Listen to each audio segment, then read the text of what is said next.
Afinal, por que Sesshomaru não salvou a Kagura em Kanketsuren, o arco final de Inuyasha? É a resposta que nós vamos ter hoje nesse vídeo aqui, porque eu quero discutir com vocês. Tem muitas teorias aí no fandom, mas as mais famosas, sendo bem honesto, são as mais improváveis e eu vou explicar para vocês o porquê é que não tem nada a ver com o fato de ela ser uma cria do Naraki ou não. Olá meus queridos, eu sou o Avalon das páginas Avalon Geek. Esse é um dos vídeos especiais do Sesshomaru e talvez seja uma surpresa nós termos um dos vídeos especiais dele focado justamente no fato do porquê ele não salvou a Kagura, mas foi um pedido de vocês, vários de vocês comentaram que vocês gostariam de saber essa resposta, então estou aqui hoje para tentar responder junto com vocês. Enfim, vou pedir para vocês deixarem um like para dar uma força e também já comentarem aí, antes de saberem a resposta que eu vou dar, qual o motivo que vocês acham que Sesshomaru não salvou a Kagura. Sem entrar nem um pouco em méritos de chips e nem nada disso, porque não é o foco desse vídeo, temos que reconhecer que de fato Sesshomaru desenvolveu uma certa compaixão em relação a Kagura também, assim como desenvolveu com a Sarah quando salvou ela do controle do yokai, assim como também quando ele utilizou a Tenseiga para salvar o pai do Kanta. Enfim, foram vários momentos em que pouco a pouco a gente pôde ver a progressão de Sesshomaru e como ele foi se transformando em um personagem muito mais bem desenvolvido. E a grande questão que eu quero tentar responder nesse vídeo é o porquê o Sesshomaru não salvou a Kagura. Honestamente, algumas pessoas já alegaram, não vou saber citar exatamente quem, mas eu já vi em vários sites aqui, pessoas defendendo que Sesshomaru não salvou a Kagura pelo motivo de ela ser uma cria do Naraki, fundamentando de que isso a tornaria um ser não exatamente vivo por si só. Que o fato dela ser uma cria do Naraki impedia que ela pudesse ser salva da morte porque ela era apenas uma parte de Naraki, então ela não poderia ser trazida de volta à vida. Particularmente, esta aqui é a resposta que é mais encontrada em alguns sites. Para mim, é a que tem menos fundamento, com um único argumento que eu vou trazer para vocês, e aí eu quero até saber a opinião de vocês se eu estou equivocado nisso ou não. Mas para mim, não faz o menor sentido dizer que Kagura não poderia ser trazida de volta à vida pelo fato de ser uma cria de Naraki, porque se assim fosse, Sesshomaru nunca conseguiria ter usado a Tenseiga em Goshinki, exatamente a terceira cria de Naraki, que inclusive foi utilizada, pelo menos as suas presas foram utilizadas para criar a espada Toukijin. E como a gente sabe, Kajimbo, que foi o ferreiro responsável por criar a Toukijin, disse para Sesshomaru que dentes mortos não tinham serventia. Por isso que ele utilizou a Tenseiga na cabeça de Goshinki para poder dar dentes vivos para ele criar a espada. Ou seja, a Tenseiga conseguiu sim trazer Goshinki, embora fosse só a cabeça de volta à vida, o que também não seria um problema se a gente lembrar que o próprio pai do Kanta também foi revivido, só a sua cabeça, né? O corpo estava separado, mas aí depois eles conseguiram grudar corpo e cabeça. Então, ao meu ver, essa com certeza não pode ser uma resposta. Outro possível motivo seria o fato de que a vida dela estaria entrelaçada com a vida de Naraki. Eu acredito que o contrário sim se aplicaria. Se Naraki morresse, consequentemente as suas crias acabariam morrendo, como aconteceu com Byakuya. É bem possível que todas as outras crias acabassem morrendo também no momento da morte de Naraki. Mas esse é um tema que vocês podem comentar aí a respeito do que vocês acham que aconteceria se a Kagura tivesse ficado viva quando Naraki fosse morto, já que Byakuya morreu quando o seu progenitor, digamos assim, morreu também. Enfim, uma outra resposta que é muito aceita por boa parte do fandom é justamente de que ele não quis salvar a Kagura porque ela desejava liberdade e com a sua morte ela alcançaria isso.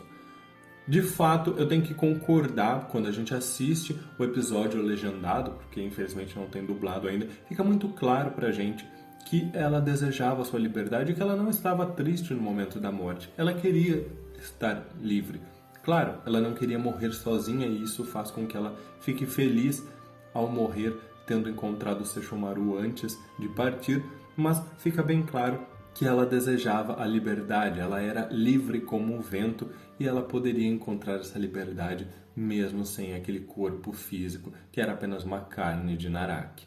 Tanto que nós vimos posteriormente algumas menções a respeito do vento que eram sempre referidas como sendo Kagura. Lembram de quando a Kana estava ali, antes da Kana ir àquela luta final, quando ela enfrentou o Inuyasha, ela sentiu um vento e se lembrou de Kagura, dando a entender que ela se tornou uma entidade, que ela pôde se tornar o vento livre como ela sempre desejou. Isso seria uma ótima justificativa no sentido de que sim, Sesshomaru poderia ter compreendido o verdadeiro desejo de Kagura em ser livre e não ter salvado ela, justamente porque ela seria mais feliz sendo livre como o vento. Mas aí a gente tem que também lembrar que ele chegou a tentar, ele pelo menos cogitou utilizar a Tenseiga e ele respondeu para si mesmo que a Tenseiga não pode salvá-la. Não que ele não desejaria salvá-la, mas a Tenseiga não poderia. Independente da questão de ele desejar que ela fosse feliz, livre, como ela mesma desejava, eu entendo que ele de fato não podia salvar a Kagura, mesmo que ele e ela também quisessem. O que é tema para outra discussão, que é se ela queria mesmo ser salva ou não, se ela queria ser livre, como a gente já estava falando até agora, né? A minha interpretação quando ele disse que a Tenseiga não pode salvar a Kagura era justamente por um fator. Todas as vezes em que nós vimos, pelo menos até onde eu me lembro, e vocês podem me corrigir nos comentários, nós vemos a Tenseiga sendo utilizada, havia um corpo minimamente bom, digamos assim, para poder ser um hospedeiro daquela alma que tinha acabado de morrer. Ou seja, mesmo quando a Setsuna em Ashahime teve o seu peito rasgado, mesmo quando o pai do Kanta foi decapitado e o seu corpo atingido por várias flechas, quando a Rin foi atacada por lobos, mesmo que em várias dessas situações alguém tenha morrido, o seu corpo estava minimamente bem para poder receber aquela alma novamente. Mesmo que com feridas, aquele corpo conseguiria se recuperar, tanto que voltou sem ferida nenhuma. Porém, eu interpreto que o fato do corpo da Kagura ter sido envenenado seria algo um pouco mais complicado. Havia muito miasma no corpo dela. A gente sabe, ao decorrer de toda a lore de Inuyasha da história, que o miasma de Naraki era muito poderoso, era fatal para humanos e yokais também, yokais menores.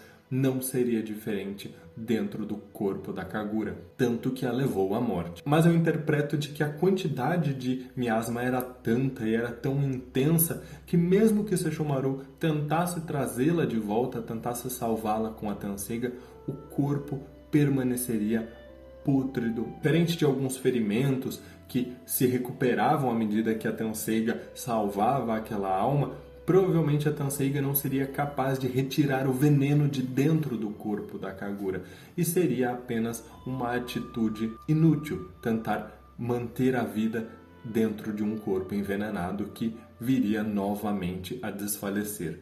Enfim, essa é a minha interpretação. Eu acredito que a gente pode levar para um lado mais lúdico, justamente no sentido que a Kagura queria ser livre, então, por mais que tenha sido uma cena triste, era o que ela desejava.